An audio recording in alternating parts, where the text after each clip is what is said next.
Hello everyone, good afternoon. Welcome to the lecture of DOS. Today we will calculate one more example. The example will be a square footing. So example is a design a square footing for an isolated column 500 by 500 mm size carrying an axial load of a 1600 kilonewton.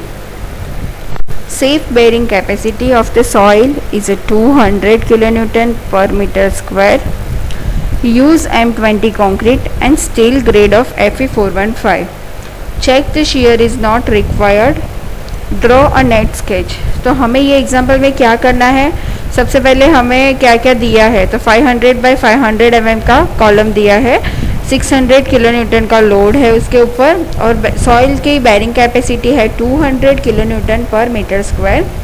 M20 grade of concrete and Fe415 grade of steel is used in this column. हमें check करना है कि shear reinforcement required है कि नहीं है और हमें neat sketch draw करना है. So सबसे पहले we will design as a pad footing. So size of the footing will be so for calculating the size of the footing, first of all we will calculate the total load on a column. So load on a column is given 1600. So we will take assume dead load of footing 10% of the column load. So it will be a 160 kilonewton. So यहाँ पे हमारा total load हो गया 1760 kilonewton. अब हमें area of the footing required calculate करना है. So area of the footing required calculate करने के लिए हमारे पास जो टोटल लोड है उसको हम लोग सेफ बेयरिंग कैपेसिटी से डिवाइड करेंगे. सो यहाँ पे हमारी सेफ बेयरिंग कैपेसिटी है 200. सो हमारा area of the footing required हो जाएगा 8.8 मीटर स्क्वायर. यहाँ पे हम लोग स्क्वायर फुटिंग कैलकुलेट कर रहे हैं तो हमें जो एरिया मिल रहा है उसका रूट निकाल लेंगे. सो हमें साइज़ ऑफ द फुटिंग पता चल जाएगा. यहाँ पे साइज़ ऑफ द फुटिंग हमें कितना मिल रहा है 2.966 metre, that means 3 metre. So here we will provide 3 by 3 metre footing of the size. So our area provided will be a 3 by 3, so it will be a 9 meter square. So यहाँ पे हमारे dimensions fix हो गए.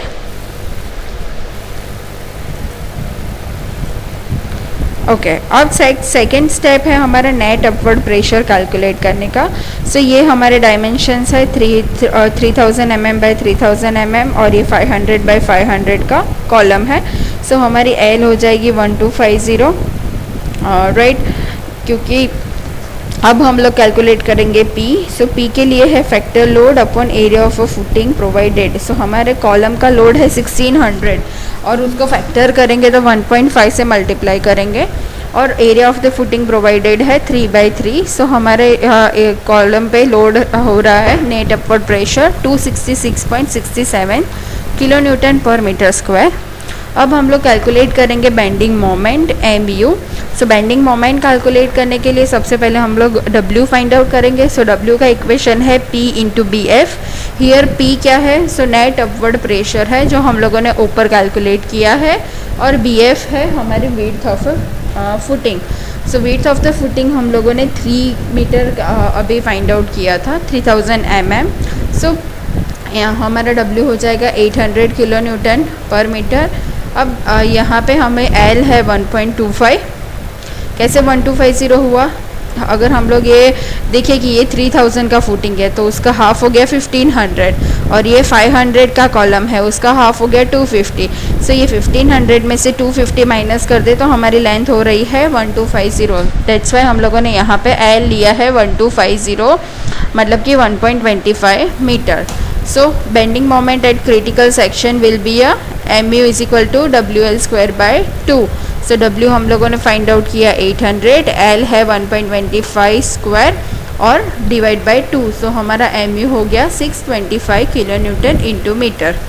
अब next step है हमारा depth of the footing find out करने का. So depth of the footing find out करने के लिए जैसे कि हम लोगों ने रेक्टेंगल वाले कॉलम के एग्जांपल में किया था कि MU lim is equal to 0.138 FCK BD square. ये इक्वेशन कहाँ से आया, तो SP16 में एक टेबल दिया है, वो टेबल पे से हम लोगों ने ये इक्वेशन लिया है क्योंकि हमारा FY को कितना है 415 न्यूटन पर mm स्क्वायर है. सो हमारा MU लीम हो गया 0.138 FCK BD स्क्वायर और सो एम यू लिम की जगह पे हम लोग जो एम यू फाइंड आउट किया है वो लेंगे। सो 625 इंटू 10⁶, एफ सी के है 20, बी है 3000 और डी है, डी की जगह पे हम लोग डी रखेंगे। सो हमें यहाँ पे डी की वैल्यू मिलेगी। So here we will find D 274.74 mm। सो हमें जो डी मिल रहा है उससे हम लोग 2.5 टाइम्स हायर लेंगे, मैंने आपको आगे भी बताया था। सो यहाँ पे हमारा डी हो रहा है 274। सो उसके हायर लेंगे, राउंड फिगर करेंगे। सो हमारा डी हो रहा है 650 mm। सो ये मैंने स्मॉल डी अज्यूम कर लिया कि मैं 650 mm के स्मॉल डी प्रोवाइड करूँगी।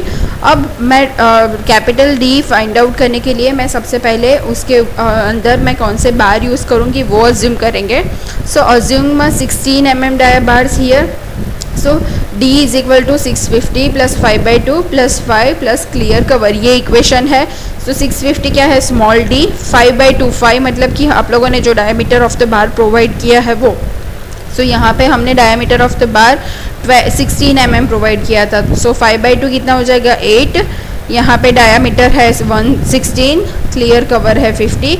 सो हमारा D है 724 mm, मतलब कि मैं सिमिलर करके 725 mm रखूँगी। अब हम लोग रेनफोर्समेंट प्रोवाइड करेंगे। सो रेनफोर्समेंट प्रोवाइड करने के लिए सबसे पहले हम लोग सबसे पहले हम लोग PT फाइंड आउट करेंगे। यहाँ पे आप लोगों को SP16 का यूज़ करके PT फाइंड आउट किया है, बट आप लोगों को ये फॉलो नहीं करना है। आपको PT वाला इक्वेशन यूज़ करना है 50 FC के अपन FY √4.6 वाला जो इक्वेशन है वो इक्वेशन के ऊपर से आप PT फाइंड आउट करोगे। सो यहाँ पे आपका PT का वो इक्वेशन से PT मिलेगा आपको 0.142%, राइट। सो 0.142% PT मिला है। अब हम लोग area of the steel find out करेंगे। सो यहाँ पे एरिया ऑफ द स्टील आपका हो जाएगा PT BD अपन 100। सो PT आपका है 0.142, B है 3000, D है 650। सो सारी वैल्यू पुट करेंगे और we will get area of the steel is 2769 mm² for a 3 metre width governs. और AST मिनिमम क्या है, सो AST मिनिमम 0.12% आपको प्रोवाइड करना है, वो भी आपको देख लेना है। और दोनों में से जो हायर है वो हम लोग प्रोवाइड करेंगे। सो यहाँ पे एरिया ऑफ द स्टील हम लोगों ने प्रोवाइड किया 25 numbers of 12 mm dia bars at provide कितने हुए टोटल।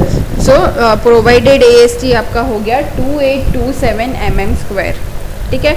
अब हम लोग करेंगे चेक फॉर क्रैकिंग, मतलब कि उसके बीच का डिस्टेंस चेक करेंगे आप लोगों ने जो बार्स प्रोवाइड किए हैं। सो जो आपकी टोटल लेंथ है उसमें से कवर और minus diameter of the bar provided divide by आपने जितने नंबर्स ऑफ बार्स किए हैं उससे एक कम करेंगे, मतलब कि स्पेसिंग कितना होगा, बार जितने प्रोवाइड किए हैं उससे एक नंबर कम स्पेसिंग होगा आपका। सो उससे डिवाइड कर देंगे। सो यहाँ पे आपका 3000 है विड्थ ऑफ द फुटिंग, 100 मतलब कवर दोनों साइड से 50-50 mm, 12 mm का बार आपने प्रोवाइड किया है और डिवाइड बाय 24। सो आपका क्लियर डिस्टेंस हो गया 120.33 mm और उसमें से भी हम लोग एक diameter of the bar minus करेंगे।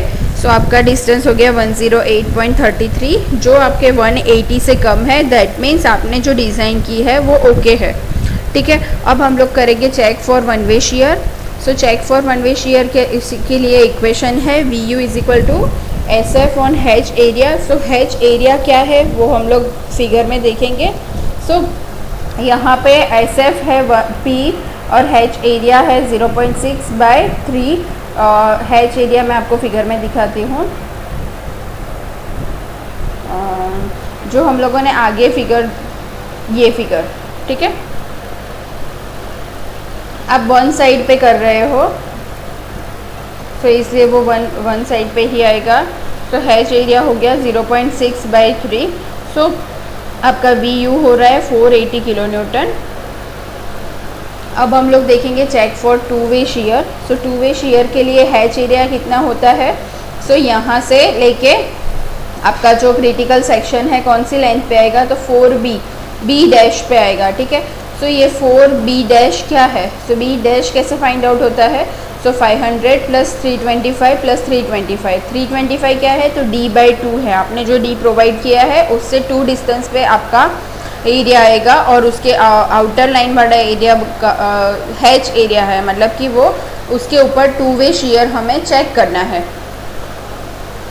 सो सबसे पहले हम लोग बी डैश फाइंड आउट कर देंगे। तो 500 प्लस 325 प्लस 325, तो सो आपका बी डैश हो गया 1150। अब हम लोग देखेंगे B0। सो B0 मतलब कि ओवरऑल लेंथ। सो यहाँ पे 4 साइड्स होता है, तो इसीलिए 4 इंटू बी डैश। सो आपकी ओवरऑल लेंथ हो रही है 4600 mm। VU का इक्वेशन था P इंटू H एरिया। सो आपने सारा एरिया पुट करना है। यहाँ पे P है 266.67 इंटू H एरिया आपका कितना होगा, टोटल एरिया, उसमें से ये B डैश माइनस कर देंगे।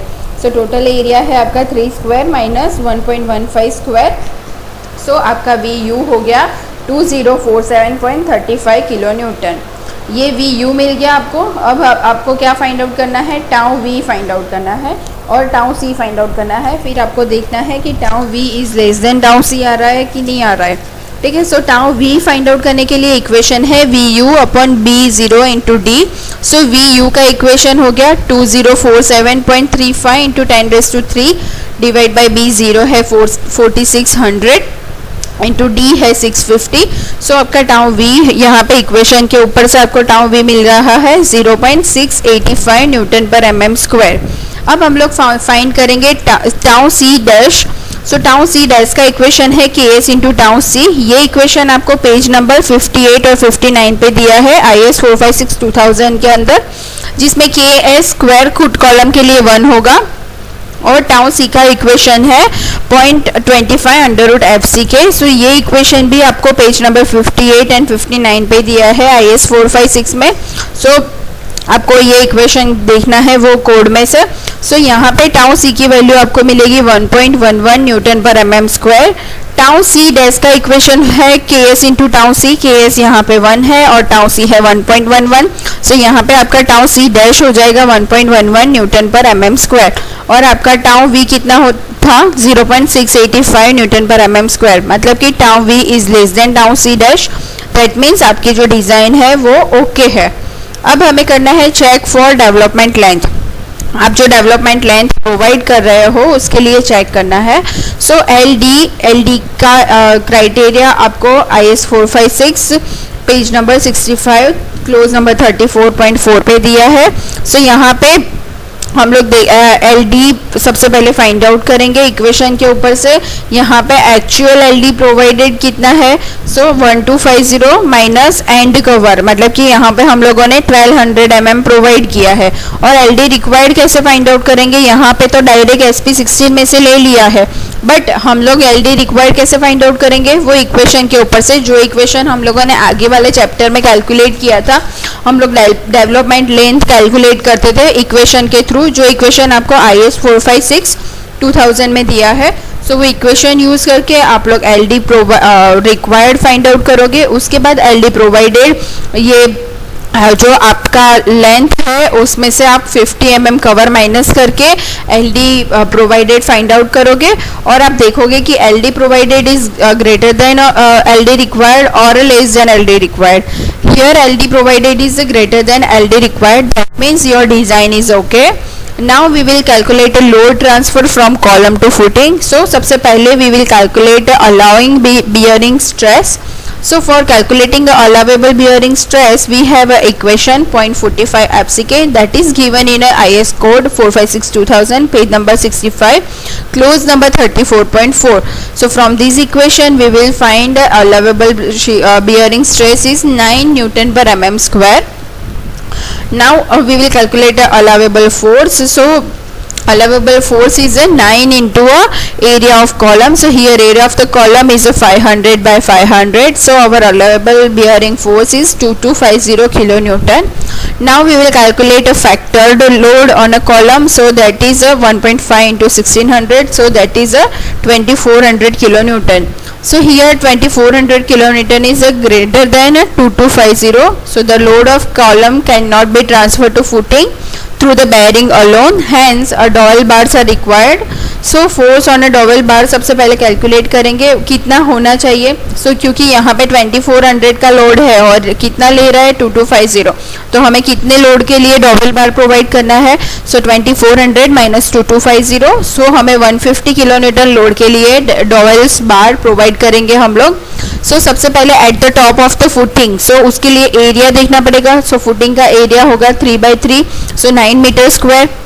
और A1 मतलब कि हम लोग जो प्रोवाइड कर रहे हैं उसका एरिया, वो हो जाएगा BC plus 4D into BC plus 4D। BC है 0.5 और 4 इंटू D है डेप्थ, तो वो थी 0.725। सारी वैल्यू पुट कर देंगे और हमें A1 मिल जाएगा, वो है 1156 mm स्क्वायर।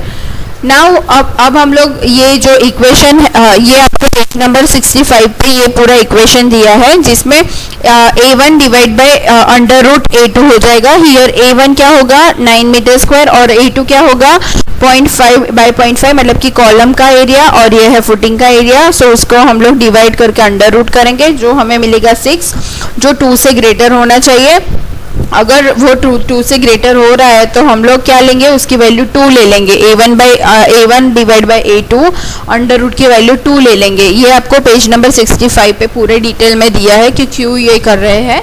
अब हम लोग allowable bearing force find out करेंगे, जिसका इक्वेशन है 0.45 FC के under root A1 by A2 into AC।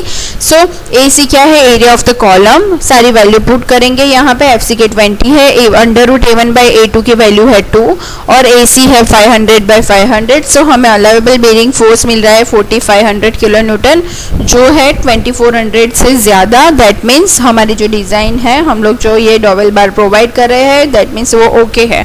सबसे पहले डॉवेल एरिया फाइंड आउट करेंगे। डॉवेल एरिया फाइंड आउट करने के लिए डॉवेल के ऊपर फोर्स कितना है यहाँ पे आगे कैलकुलेट किया था 150 kilo Newton into 10⁻³ divide by 0.725 into 415। हमें डॉवेल एरिया कितना मिला 481.92 mm square. Minimum dowel area 0.5% होता है, उसका एरिया देख लेंगे। जो दोनों में से जो ज़्यादा है उसको प्रोवाइड करेंगे हम लोग। ये 481 है और ये मिनिमम 0.5% के हिसाब से 1250 mm स्क्वायर एरिया का स्टील रिक्वायर्ड है। Here we will provide a dowel area 1250 because this is a greater than this one. We will provide 4 numbers of 20 mm dia bars. AST provided will be 1256 mm square as a dowel bars. For a column, का equation है LD is equal to 0.75 FY into 5 divided by 2 tau BD. यहाँ पे tau BD का equation ये आएगा 1 into 1.6 into 1.25 into 4। FY है 415 और 5 की जगह पे हम लोग 5 ही रखेंगे। वैल्यू पुट करेंगे, dowel length in a column find out करेंगे, जिसमें 5 हम लोगों ने जो आगे प्रोवाइड किया था 20 डाया बार्स, इसीलिए यहाँ पे 20 करेंगे। और कीकर्स हम लोगों ने प्रोवाइड किए थे 100 के, उसको ऐड करेंगे। Total dowel length in column कितनी होनी चाहिए 874, मतलब कि मैं प्रोवाइड करूँगी 900 mm, उसको सिमिलर करके। अब हम लोग देखेंगे dowel length in a footing. Dowel length in a footing calculate करने के लिए इक्वेशन है D + 450। वो टोटल हमारी लेंथ हो जाएगी 1175 mm। ये हो गया आपका एग्जाम्पल कंप्लीट होने के बाद आपको फिगर ड्रॉ करनी है। फिगर के अंदर सारे डायमेंशंस होने चाहिए, जैसे कि ये आपका प्लान है और ये है एलिवेशन। प्लान के अंदर 3000 बाई 3000 की सबसे पहले BF है, विड्थ ऑफ द फुटिंग। ये है विड्थ ऑफ द कॉलम। हम लोगों ने 25 dia bars 25 numbers of bar 12 mm dia के प्रोवाइड किए थे। ये यहाँ पे शो कर रहा है। उसके बाद हम लोगों ने ये कीकर्स प्रोवाइड किए थे 100 mm के। ये यहाँ पे शो कर रहे हैं। 4 numbers of 20 mm dia bars के हम लोगों ने डॉवेल्स बार्स प्रोवाइड किए थे, जो आप यहाँ पे देख रहे हो। ये है डॉवेल्स बार। ये है कॉलम के बार्स, जो आपको ऑलरेडी कॉलम में होता है, जो फुटिंग के अंदर आते हैं। ये कॉलम के बार्स है और ये 900 mm का LD मतलब डेवलपमेंट लेंथ है, जो ओवरलैपिंग होता है, स्मॉल डी हमने 650 प्रोवाइड किया था, कैपिटल डी हमारा था 725. So here 25 numbers of dia 12 mm 25 numbers of 12 mm dia both ways हम लोगों ने जो बार्स प्रोवाइड किए थे, ये डिटेल यहाँ पे शो की है. मतलब कि आपको जितनी भी डिटेल हम लोगों ने फाइंड आउट की है वो आपको प्लान एंड एलिवेशन दोनों जगह पे बतानी है. ठीक है. सो गाइज, आपको ये एग्जाम्पल में अगर कोई दिक्कत है तो आप मुझे पर्सनली भी फ़ोन करके पूछ सकते हो या फिर गूगल मीटिंग पे पूछ सकते हो. सबसे पहले क्या करना है, size of the footing find out करना है. उसके बाद हमें क्या करना है, net upward pressure find out करना है. उसके बाद बेंडिंग मोमेंट फाइंड आउट करनी है. बेंडिंग मोमेंट फाइंड आउट होने के बाद हम लोग क्या करेंगे, depth of the footing find out करेंगे. Depth of the footing find out हो जाएगी, उसके बाद हम लोग रेनफोर्समेंट प्रोवाइड करेंगे. रेनफोर्समेंट प्रोवाइड करने के बाद चेक फॉर क्रैकिंग आएगा. उसके बाद हम लोग अगर हमें एग्जाम्पल में बोला है कि चेक फॉर शीयर, सो हमें दोनों शीयर चेक करने हैं. अगर आपको बोला है check for one way shear तो आपको सिर्फ वन वे शीयर करना है, और अगर आपको बोला है check for two way shear तो आपको टू वे शीयर भी करना है. ठीक है. सो यहाँ पे आपका हैच एरिया कैसे कैलकुलेट होगा. सो आपके डी डिस्टेंस पे, वन वे शेयर का हैच एरिया कहाँ पे होता है, डी डिस्टेंस पे. मतलब कि आपकी टोटल लेंथ थी 1250, उसमें डी डिस्टेंस पे हम लोगों ने हैच एरिया कैलकुलेट किया तो उसमें से 650, आपकी स्मॉल डी 650 था तो 650 माइनस कर देंगे, तो इसलिए हम लोगों ने 6.6/3 लिया था. ठीक है, वो आप खास याद रखना. सो अगर आपको ये एग्जाम्पल कैलकुलेट करते करते कोई प्रॉब्लम आती है तो आप फ़ोन कर सकते हो. Thank you so much everyone for listening this lecture.